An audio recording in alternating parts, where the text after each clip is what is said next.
कार्य खैर का, और जहां बहुत से शोबों में पाकिस्तान स्ट्रगल कर रहा है, बहुत तनकीद होती है, बहुत एतराज़ होता है, लेकिन अल्हम्दुलिल्लाह तसल्ली इस बात की होती है कि पाकिस्तान में जो चैरिटी है वो दुनिया भर में दिल खोल कर होती है और उसका तज़किरा भी होता है। और जिस तरह से दिल खोल कर मुखय्यर हज़रात खिदमत करते हैं और मदद करते हैं ज़रूरतमंदों की, ये देखकर तसल्ली होती है कि दर्द दिल रखने वाले लोग पाकिस्तान में मौजूद हैं। बिल्कुल ऐसा ही है, और इसका हमारे मज़हब ने भी बड़े वाज़ेह अल्फाज में कहा है कि अगर आप एक हाथ से देंगे तो वो आपको डबल होकर, ट्रिपल होकर वो आपको वापस लौटाया जाएगा। तो ये चैरिटी जो है ये आपकी तिजारत ही है। जब आप किसी की मदद करते हैं, किसी के लिए कुछ करते हैं, इंसानियत के लिए कुछ करते हैं, तो वो आपके पास वापस ज़रूर आता है।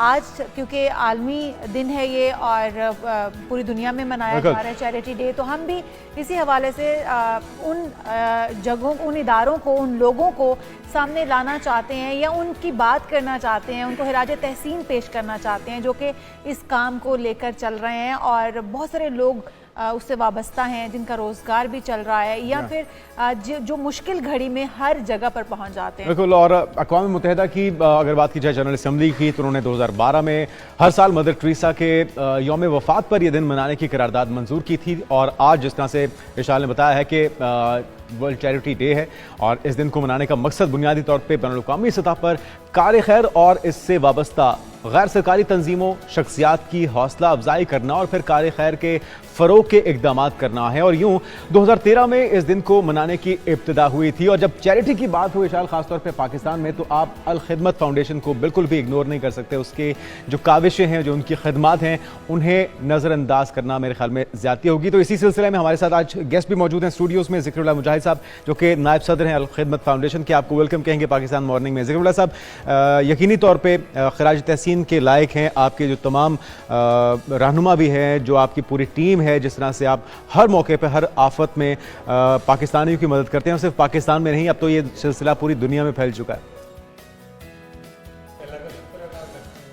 और इसके पीछे तो वही जज्बा है जिसकी हमारी बहन ने अभी बात की कि हमारा दीन तो हमें अपने जो कमज़ोर लोग हैं उनकी मदद करने का सबक देता है। आप देखें कुरान पाक की बिल्कुल जो इब्तदाई आयात हैं, अलिफ लाम मीम ज़ालिकल किताबु ला रैब फ़ीहि हुदल लिल मुत्तक़ीन अल्लज़ीना युमिनूना बिल गैब व युकीमूना सलात व मिम्मा रज़क़नाहुम युनफ़िक़ून।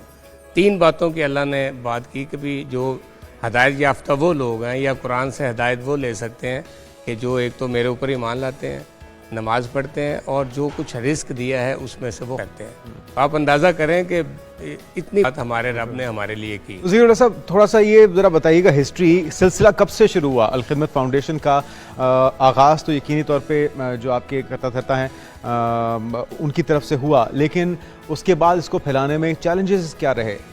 भाई इसमें बुनियादी तौर पे तो अल खिदमत ने इमर्ज किया है डिज़ास्टर्स के अंदर। जब भी कभी पाकिस्तान में ज़ल्ज़ला आया, सैलाब आया, कोरोना आया, तो आपने देखा है कि भी फ्रंट फुट के ऊपर अल खिदमत ने काम किया। और 2005 का जो ज़ल्ज़ला था जिसमें ये हमारे शुमाली इलाका जा तो बिल्कुल ही तबाह हो गया, और बालाकोट का शहर तो शायद कहते हैं कि एक बिल्डिंग, हमने खुद देखा कि एक बिल्डिंग बजी, पूरा शहर ही तबाह हो गया था। कश्मीर तक ये ज़ल्ज़ला गया। तो उस वक्त फिर हमारे सदर थे नेमतुल्लाह खान साहब, तो उन्होंने फिर उस मौके पर बेपनाह खिदमत की। और अल खिदमत का जो ये चेहरा था, ये पहली दफ़ा कौम के सामने खुल के सामने आया। उसके बाद फिर कोरोना के अंदर बहुत अल खिदमत ने काम किया। सैलाब में जो पिछले सालों में सैलाब आया, तो आपने देखा कि उसमें इतना हमारे वॉलंटियर्स ने और अल खिदमत ने काम किया कि ख़ुद जो बड़े इदारे हैं दुनिया के और जो पाकिस्तान पे तनकीद भी करते हैं, उन्होंने भी कहा कि अगर आपने सैलाब ज़दगान की मदद करनी है तो आप अल खिदमत को दें। ओबामा फाउंडेशन का आपने देखा कि उन्होंने रिकमेंड किया, फिर ये जो जुमैमा खान ने रिकमेंड किया। यानी इस तरह की जो शख्सियात, क्रेडिबिलिटी बनी कैसे? क्योंकि जो हमारा एक मसला है बड़ा, वो ये शक ही रहता है, ये परेशानी रहती है मुखर्रिर हज़रात को कि भी जहाँ पे हम दे रहे हैं सदकात या खैरात या लोगों की इमदाद के लिए, वो सही जगह पे पहुँच जाएगा। ये इमेज बिल्डिंग कितनी मुश्किल थी और इसके लिए क्या करना पड़ा? देखिए, इसमें तो बुनियादी तौर पे एक तो टीम ऐसी होनी चाहिए कि जो दयानतदार हो, उसका अपना कोई फाइनेंशियल इंटरेस्ट इसमें ना हो। दूसरा ये कि आप सिस्टम ऐसा ट्रांसपेरेंट बनाएं कि जिसके नतीजे में हर बंदे को पता हो कि नहीं भी जो चीज़ मैं दे रहा हूँ तो इसमें हमारे जो टॉप से लेके टो तक जितने लीडरशिप है, हमारे मरकजी टीम है, सदर, जनरल सेक्रेटरी, नैब सदूर, हमारे डिप्टी सेक्रेटरीज, फिर रीजन्स हैं हमारे 10, उसके जो टीम है, फिर नीचे ये सारे 100% वॉलंटियर हैं। इनमें से कोई अलखदमत से कोई फाइनेंशियल बेनिफिट नहीं लेता। तो एक तो ये है कि हमारा इस काम के साथ कोई ज़ाती माली मफाद वाबस्ता नहीं है। अच्छा, जब हमारा माली मफाद वाबस्ता नहीं है तो फिर हम किसी को एक पैसा भी इधर उधर भी करने नहीं देंगे, ये इसकी एक वजह है। दूसरा फिर ये है कि हमने अपना अकाउंट्स का सिस्टम ऐसा बनाया है कि कोई भी पैसा आप चाहे हमें 10 रुपये भी देंगे, उसकी रसीद आपको मिलेगी। ट्रांसपेरेंट है सारा हाँ। फिर ये है कि हमने इसको ओपन रखा हुआ है और इसके आईटी की साथ हमने इसको इंटीग्रेट किया है कि पूरा सिस्टम हमारा उसमें सॉफ्टवेयर्स हैं, उसके अंदर जो है ना जी मॉनिटरिंग के हमने सॉफ्टवेयर इवॉल्व किए हुए हैं ताकि कोई चीज़ ऐसी ना हो कि जो पोशीदा हो।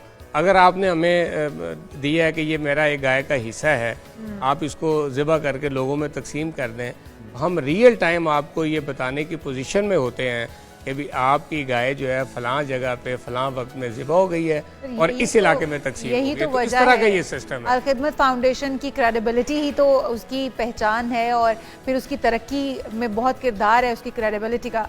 आपने कहा वॉलंटियर करते हैं लोग, एक चैरिटी है जो पैसे की मद में की जाती है और एक चैरिटी है जो आप अपना वक्त किसी के ऊपर वक्फ कर देते हैं, किसी को अपना वक्त देते हैं।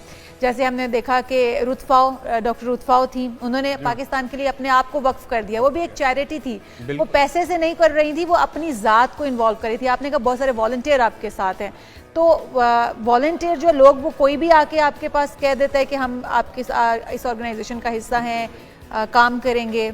हमारा ओपन है, बल्कि हमने तो अब ये वॉलंटियर ड्राइव शुरू की हुई है और एक डिपार्टमेंट वॉलंटियर डिपार्टमेंट हमने बना दी है और इस वक्त पाकिस्तान की जितनी भी यूनिवर्सिटीज़ हैं उनके साथ हमारे MOUs हैं, लाहौर की जितनी यूनिवर्सिटीज़ हैं, इस्लामाबाद की जितनी यूनिवर्सिटीज़ हैं और उनके बच्चे, बल्कि अब वो रिकमेंड करते हैं कि भी आप अगर सोशल सेक्टर में इंटर्नशिप करना चाहते हैं तो आप अल-खिदमत के पास जाएं।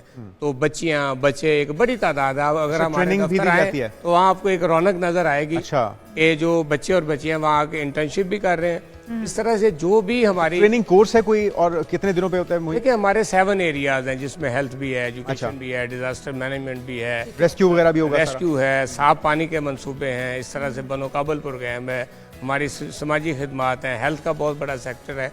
तो जिस शोबे से भी मुतलका कोई बच्चा या बच्ची वो हमारे पास आके वॉलंटियर करना उसको वेलकम करते हैं, हम उसको वेलकम भी करते हैं, उसको फिर उस फील्ड में ट्रेनिंग भी देते हैं। जिक्र साहब, जिस तरह से अभी पहले भी हमने बात की कि पाकिस्तान के बाद अब आपका जो दायरा है लोगों की खदमत का, उनकी मदद करने का, वो दुनिया तक फैल चुका है और ऐसे क्राइसिस के टाइम में जब फ़लस्तीनियों को शदीद ज़रूरत थी, आपने वहाँ पर बढ़ चढ़ कर उनकी मदद की है।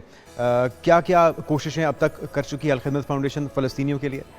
हमने एक तो 2-3 काम किए हैं उनके लिए। एक तो पाकिस्तान के लोगों ने जो हमें फंड्स दिए तो उसका सामान परचेज करके, जिसमें हेल्थ की चीज़ें थी, उनके खाने पीने का सामान था, उनकी शेल्टर की चीज़ें थी, टेंटिश था, कपड़े थे, तो ये हमने यहाँ वो पहुँचाना वहाँ पे वो भी एक बड़ा चैलेंज रहा होगा। उसमें फिर अक़वाम मुत्तहिदा के साथ, चूँकि WHO के साथ भी हम काम कर रहे हैं, तुर्की की ऑर्गेनाइजेशन जो है उनके साथ हम काम कर रहे हैं, मिस्र के अंदर जो है ना जी जो सेटअप है NGOs का वो भी हमारे साथ लिंक्ड है। तो इसलिए हमें बहरहाल ये सहूलत मिली कि जो शायद और किसी NGO को पाकिस्तान में नहीं थी, कि हमारे वो जो पार्टनर इदारे हैं उन्होंने फिर इसमें हमारा बड़ा साथ दिया।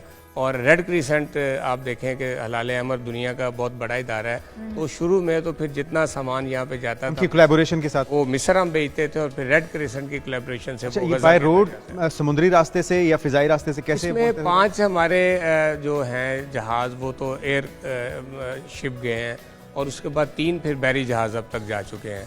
तो उसमें बहरहाल पाकिस्तान एयरफोर्स ने बड़ा हमारे साथ ताउन किया है और उन्होंने अपने जहाज़ दिए, जिसमें एक जहाज़ तो C-130 भी था जो वहाँ पे गया है। इस तरह से जो हमने 3 बहरी शिप भेजे हैं उसमें एक जो है ना वो हमें हमारी पाकिस्तान नेवी ने उसमें साथ दिया है, उसके अखराजात, और बाकी फिर हमने खुद उसके अखराजात किए हैं। इस तरह से मैं समझता हूँ पूरी पाकिस्तानी कौम और पाकिस्तान के जो इदारे हैं उनका भी इसमें हमारे साथ बड़ा तामुर है। और अभी भी ये सिलसिला चल रहा है, फ़लस्तीनियों को चल रहा है। बल्कि हमने ये जो लास्ट कुर्बानी गुजरी है तो उस पर भी हमने कमो बेश कोई गज़ा के अंदर भी कुर्बानी की और 1 लाख लोग जो हैं गज़ा से हिजरत करके तो मिस्र में आ गए हैं, कायरा में। उनके लिए कुर्बानी की। हमारे मरकज़ी सदर जो हैं उन्होंने अपनी ईद अपने बच्चों की बजाय वहाँ के जो बच्चे थे उनके साथ जाके मिस्र में की। और तीसरा, हमने पाकिस्तान के अंदर कुछ तकरीबन 1800 के करीब गाय और 1000 बकरे ज़िबा किए हैं और उनको वो हमने प्रोसेस करके तो उसका tin pack ready to cook करके अभी टिन पैक बना रहे हैं। और ये जो सामान यहाँ से जा रहा है इसके साथ ये पूरा साल हम अपने उन मजलूम भाइयों और बहनों के लिए बेचते रहे। ये तो बहुत बड़ी बात है कि जहाँ पर कोई नहीं पहुँच पाया वहाँ पर भी अल-खिदमत फाउंडेशन पहुँची। हमने तुर्की के ज़लज़ले में भी आपने देखा कि तुर्की में जब ज़लज़ला आया तो उन्होंने पाकिस्तान के अंदर 2 इदारों को बतौर ख़ास बुलाया, जिसमें एक पाकिस्तान की फ़ौज थी और दूसरा 1122 था। तो ये दोनों सरकारी इदारे हैं, लेकिन NGO सेक्टर में तुर्की की गवर्नमेंट ने अल-खिदमत को कहा कि आप भी अपनी टीम भेजें रेस्क्यू की। तो अल्लाह का शुक्र है हमने 50 लोगों का एक पूरा टीम भेजी।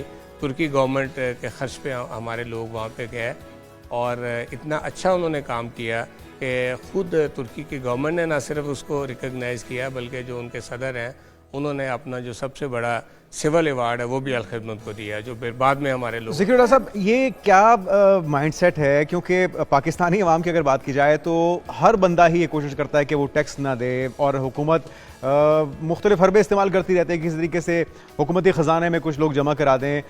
तो ऐसे मौके पे पाकिस्तानी सरे फहरिस्त हैं या कहा जाए कि लीड कर रहे हैं चैरिटी में, तो इसकी क्या वजह है? कुछ समझ में आ सके? एक तो सच्ची बात ये कि पाकिस्तान में 34% लोग गुर्बत की लकीर से नीचे हैं, यानी ये हमारे मुल्क के मुआशी हालात हैं।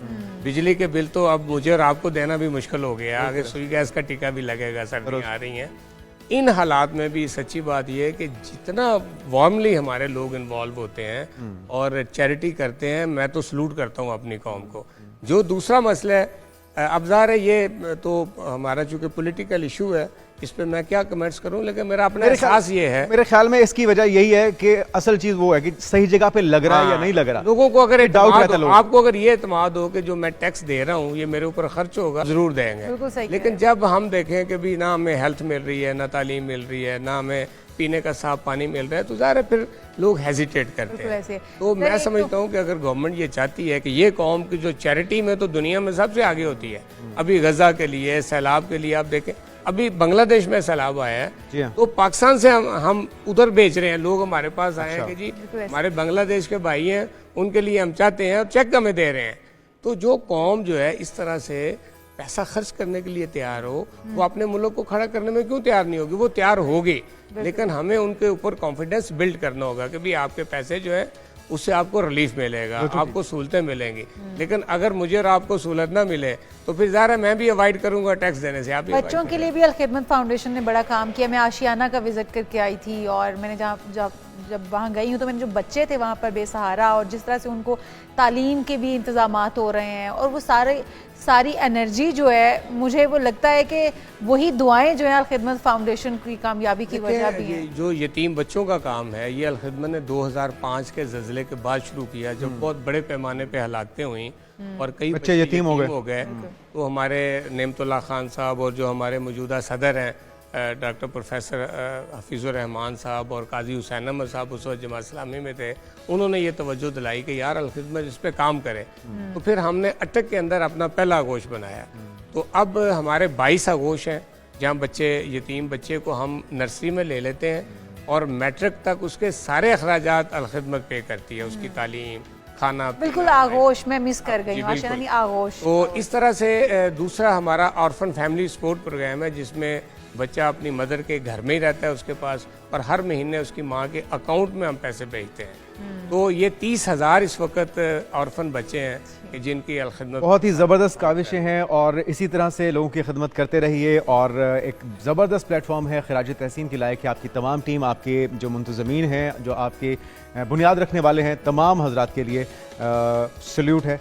और नाज़रीन, इस मौके पे ऐसी तंजीमें और भी तंजीमों को इस तरह से बढ़ चढ़ के कार खैर में अपना किरदार अदा करना चाहिए। और आज के दिन को मनाने का मकसद भी ये है कि ज़्यादा से ज़्यादा ऐसे लोग जो चूँकि इस काविश में मसरूफ़ अमल हैं, अपनी ज़िंदगियाँ उन्होंने वक्फ कर रखी हैं और इंसानियत की खिदमत कर रहे हैं, मुश्किल में फंसे लोगों की खिदमत कर रहे हैं, उन्हें उनकी एक्नॉलेजमेंट हो सके, उनकी काविशों को सलाम पेश किया जाए। और ज़रूरी नहीं है कि आपने बहुत सारा रुपया है तो ही आप चैरिटी कर सकते हैं। जितनी आपकी इस्तात है आप उतनी चैरिटी करें ताकि आपका भी कार्य खैर में हिस्सा डल सके। और फिर अगर आप पैसे नहीं इस्तात रखते तो आप खुद को वॉलंटियर करें और ऐसे कार्य खैर में अपना जो वो हिस्सा ज़रूर डालें।